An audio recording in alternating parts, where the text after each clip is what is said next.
अस्सलाम वालेकुम जी, क्या हाल है आप सबका? ठीक है, उम्मीद करती हूँ जहाँ कहीं भी होंगे खैर वफियसी होंगे, खुशपाश होंगे और इस बरकत और रहमतों वाले महीने को एंजॉय कर रहे होंगे, अच्छे रोज़े जा रहे होंगे। इस दफ़ा अल्हम्दुलिल्लाह वो गर्मी तो नहीं है जैसे लास्ट ईयर या उससे गुज़िश्ता सालों में जो इतनी गर्मी वाले रोज़े गुजरे हैं। वैसे तो रोज़े नहीं हैं लेकिन अल्हम्दुलिल्लाह बहुत मज़े से गुजरे हैं। मैं इवन हाई डायबिटिक हूँ, मेरा ये भी इशू है, मैं ज़्यादा खा भी नहीं सकती, लेकिन इसके बावजूद मेरे रोज़े बहुत बेहतरीन जा रहे हैं माशाल्लाह माशाल्लाह माशाल्लाह। उम्मीद अल्लाह सब के रोज़े कबूल और मंजूर फरमाए। अच्छा, मैंने अपनी सहरी की शुरुआत की है एप्पल साइडर विनीगर के साथ और फिर उसके साथ मैंने रखा है क्या उसका नाम है नाश्ता बनाना। फिर मैंने चाय बनाई, चाय रखी ऊपर, चाय जब बन गई साथ फिर मैंने रोटी बनाने की तैयारी की। अच्छा, आज मुझे मेरी एक फ्रेंड भी कह रही थी कि क्या उसका नाम है, इस दफ़ा रमज़ान में वो गर्मी तो नहीं है जैसे कि हमेशा पिछले जो हमने पीछे से कई सालों से हम देखते आ रहे हैं। मुझे याद है बचपन में बहुत सर्दियों वाले रोज़े थे जब हम छोटे छोटे थे लेकिन इस दफ़ा क्या उसका नाम है, अब हम ये दूसरे रोज़े इंजॉय कर रहे हैं जो साथ ही भी सर्दी के स्टार्ट होना शुरू हो गए हैं। एक्चुअली सर्दी इतनी पड़ तो नहीं रही लेकिन स्टार्ट तो इसका सर्दी में ही है। तो वो कहती कि बस, लेकिन इस दफ़ा ऐसे फ़ील हो रहा है कि रोज़े गुजर ही नहीं रहे हैं। तो मैं उसे कहती हाँ, क्योंकि हम यूज़ टू नहीं है, हम आदी हो गए थे गर्मियों के, हमेशा रोज़ों के आदी हैं, हम सर्दी वाले रोज़ों के आदी नहीं थे। इस वजह से वो थोड़ा सा ना अभी वो चेंज नहीं आ पा रहा, मेंटली तौर पर रेडी नहीं हो पा रहे इसलिए। लेकिन खैर, लेकिन अल्हम्दुलिल्लाह रोज़े बहुत अच्छे गुजर रहे हैं, मेरे तो बहुत अच्छे गुजर रहे हैं। अच्छा, मैंने नाश्ता बनाया था अपने हस्बैंड के लिए, उसके सहरी के बाद फिर मैंने अपने लिए बनाया चीज़ ऑमलेट के लिए मैंने वही पानी में क्या उसका नाम है, नमक और सुरख मिर्चों को मिक्स करके फिर उसके अंदर अंडे डाल के अच्छी तरह बीट की है। उससे पहले मैंने हाफ़ टी स्पून डाला था ऑलिव ऑयल, उसके अंदर मैंने प्याज सौटे किया और फिर शिमला मिर्च और फिर टमाटर और इसके ऊपर फिर मैंने अच्छे से बीट करके, अच्छा जितना अंडा बीट करके आप डालेंगे उतना आपका अंडा फ्लफ़ी बनेगा, ठीक है। और अगर आपने इसे क्रीमी खाना है, लाइक मैं वो ऐड करना भूल गई, वो कैप्चर करना भूल गई, मैंने इसमें थोड़ी सी क्रीम भी डाली थी। अगर आप अंडे को बीट करते हुए ऐसे ऑमलेट वगैरह बनाना है तो इसको बीट करते हुए अगर आप थोड़ी सी क्रीम डाल लेते हैं ना तो वो बहुत फ्लफ़ी और बहुत मज़े का बनता है। और अंडे को फुल एक साइड से तो फुल पक गया, दूसरी साइड से फुल कुक करने की भी ज़रूरत नहीं, क्योंकि जब हम फोल्ड करेंगे वो ऑलरेडी गर्म होता है, तो वो जब एक दूसरे के साथ चिपकता है तो वो अपनी हीट के साथ ही अंदर से भी पक जाता है ठीक है।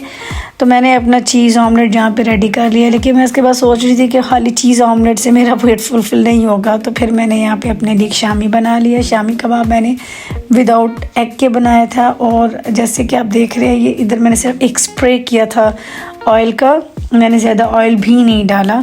और क्या उसका नाम है, फिर मैंने अपनी सहरी की। उसके बाद उठे तो बच्चे कह रहे थे कि आज हमें भूख नहीं है, हमने कम खाना है, इफ्तारी में कल इतना खा लिया था। लेकिन फिर मैंने ज़बरदस्ती उनको एक पराठा, मैंने कहा चलो थोड़ा थोड़ा करके आधा आधा करके बेशक खा लो लेकिन खाना है। फिर हम गए जिम जाके हमने अच्छा सा वर्कआउट किया, क्योंकि कल मेरी तबीयत बड़ी ख़राब थी, कल मैं जिम भी नहीं जा सकी। अच्छा, ये हमारे जिम में ना एक बार बना हुआ है, मंच बार जिसे कहते हैं, बना हुआ है। अच्छा, इधर इतने मज़े की चीज़ें हैं और मैं देख रही थी उस ज़ालमो, एक तो हम एक साइड पे वर्कआउट करते हैं एक साइड पे और दूसरी साइड पे इतने मज़े के जूस ये वो, ठीक है, सारी चीज़ें पड़ी हुई हैं। तो मैं कहती हूँ दिल करता है फिर ऐसी चीज़ें खाने को, क्यों है ये ऐसी चीज़ें नहीं होनी चाहिए जिम के अंदर इसके लिए बड़ा कंट्रोल चाहिए। अच्छा, ये आ गया हमारा फेवरेट सेक्शन जो है ना कार्डियो का और उसके बाद स्ट्रेंथ। अच्छा, यहाँ पे ये 40 kg वाला, तो मैं सोची थी ये हमारा कौन से वाला भाई इतना मेहनत करता होगा, इतना हैवी उठाता होगा। खैर, वर्कआउट करने के बाद फिर हम गए सब्ज़ी मार्केट, वहाँ से मैंने ली अपनी वीकली मज़ेदार सारी फेवरेट वाली सब्ज़ियाँ, क्योंकि मैं हमेशा वीकली लेती हूँ सब्ज़ियाँ और उनको फिर काट के जो है ना फ्रोज़न कर देती हूँ बाद में। अच्छा, ये थी कच्ची हल्दी, ये बहुत बेनिफिशियल है, बहुत हेल्दी है। मैं इसका हमेशा डिटॉक्स वाटर बना के उसके अंदर डालती हूँ, मोस्टली स्मूदी में, जूस में, ये बहुत हेल्दी होती है, ठीक है। तो यहाँ पे मैंने लिए मशरूम, वो मेरे ख़त्म हो गए थे। फ्रूट्स लिए, फिर फ्रूट चाट। अच्छा, आज मैंने सोचा था कि मैं कुछ भी अनहेल्दी नहीं बनाऊँगी, सिर्फ फ्रूट चाट बनाऊंगी और साथ में फ़िश बेक करूंगी, साथ में वेजिटेबल स्टीम करूंगी, ठीक है जी। अच्छा सा ऐसे खाना होगा, क्योंकि मैं तो ये फ्रूट चाट खा नहीं सकती, तो ये तो बेसिकली बच्चों के लिए थी। लेकिन क्या हुआ कि जब मैंने ये सारी चीज़ें बना ली तो फिर मेरे मियाँ जी कहते हैं नहीं जी साथ समोसियाँ भी बनाओ, साथ में जो है ना पकोड़े बनाओ। पकोड़े तो खैर मैंने नहीं बनाए, लेकिन फिर साथ अच्छा चलो थोड़े बच्चों के लिए फिर चिप्स बना लो, फिर उनके लिए मैंने चिप्स बनाए बाद में। तो यहाँ पे जब मैंने अपना फ्रूट स्टार्ट किया, इसे मैंने डाले अंगूर और केला, सेब, खरबूजा और स्ट्रॉबेरी, और इसके साथ डाला जी अल्लाह आपका भला करे ऑरेंज जूस।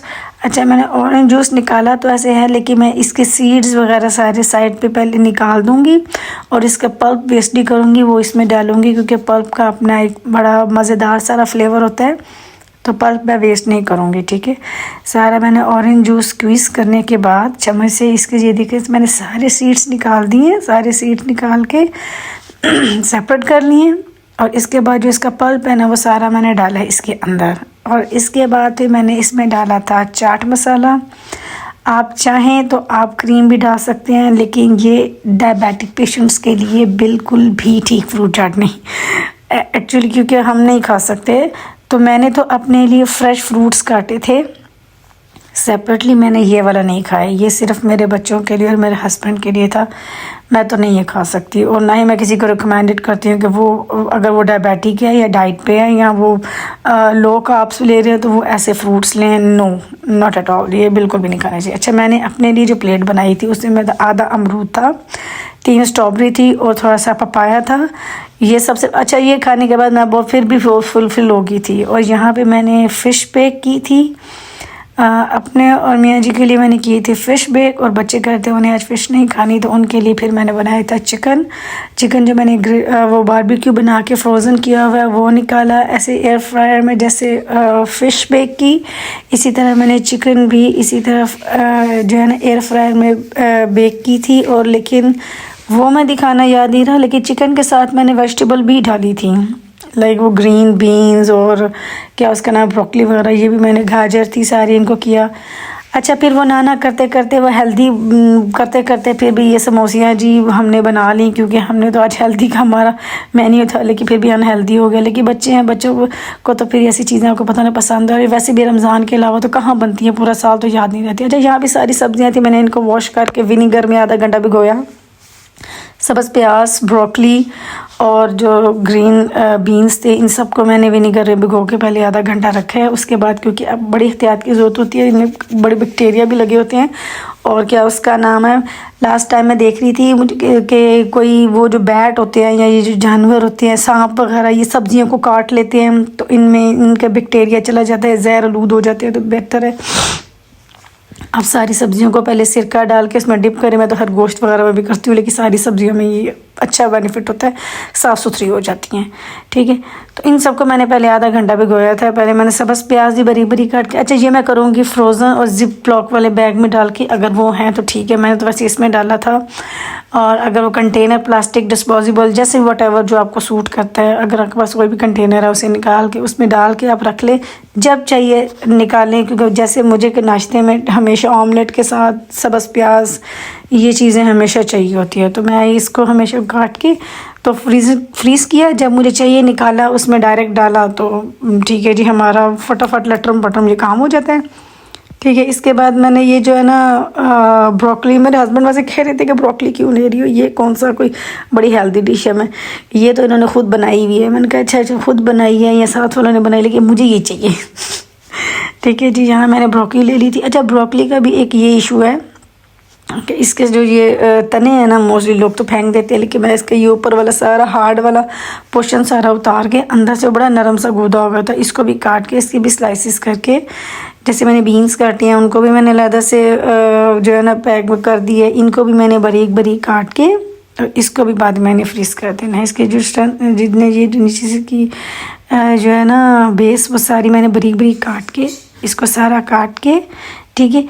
अच्छा, एक इसका जो ब्रोकली का जो मुझे पर्सनली खुद लगता है कि इसको जब हम धोते हैं ना, तो हमें इसको अंदर से फूल को पूरी अच्छी तरह खोल के, बेशक हम सिरके में भी भिगो के रखते हैं, उसके बावजूद हमें इसके फूल को अच्छी तरह अंदर से खोल के देखे, इसके अंदर ग्रीन कलर के जो है ना वर्म्स, वो सूंडियाँ जिसे कहते हैं, ठीक है, वो होती हैं, तो बड़ी एहतियात की ज़रूरत है। जैसे देखें मुझे इतना धोने के बावजूद कहीं एक जगह पे फील हुआ, लेकिन अल्हम्दुलिल्लाह था तो नहीं कोई भी ऐसा जो सूंडी वगैरह, लेकिन मुझे फिर भी एहतियातन इसको बड़ा देखना पड़ा कहीं कोई चीज़ तो नहीं है, लेकिन अल्हम्दुलिल्लाह था तो नहीं। तो इसको आपको जब भी काटें, इसी कलर में मोस्टली ऐसी सूंडियाँ वगैरह होती हैं जो नज़र भी नहीं आती हैं, तो बड़ी एहतियात की ज़रूरत होती है। और मेरे जैसे बंदे साहिब चश्मा जो होते हैं, जिनको चश्मा लगा होता है, उनको तो चार चार आंखों से देखना पड़ता है। तो बहुत ज़रूरी है कि आप इसको एहतियात से करें। अच्छा, यहाँ पे मेरी ब्रोकली सारी कट की थी। अच्छा, अनलकीली मेरे ज़िप बैग वाले ख़त्म हो गए थे, क्योंकि मैंने अपनी समोसियाँ, रोल, हर चीज़, कबाब वगैरह ज़िप लॉक वाले बैग में डाले। तो वो सारा मेरा हो गया जी, वो ख़त्म हो गया। तो फिर मैंने लोकल शॉपर लिया, उसमें डाला उसके बाद। और इसके बाद फिर मैंने अपना किचन पूरा वाइंड अप किया, अपना चूल्हा वगैरह सारा साफ़ किया, सारी कैबिनेट साफ़ की। ठीक है, उसके बाद फिर मैं अपनी वॉक की, आधा घंटा वॉक की। उसके बाद क्या उसका नाम है, फिर मैंने इबादत की और मैंने अल्लाह का शुक्र अदा किया कि अल्लाह ने इतनी हिम्मत ताकत दी है। कल फिर मिलेंगे एक नए व्लॉग के साथ।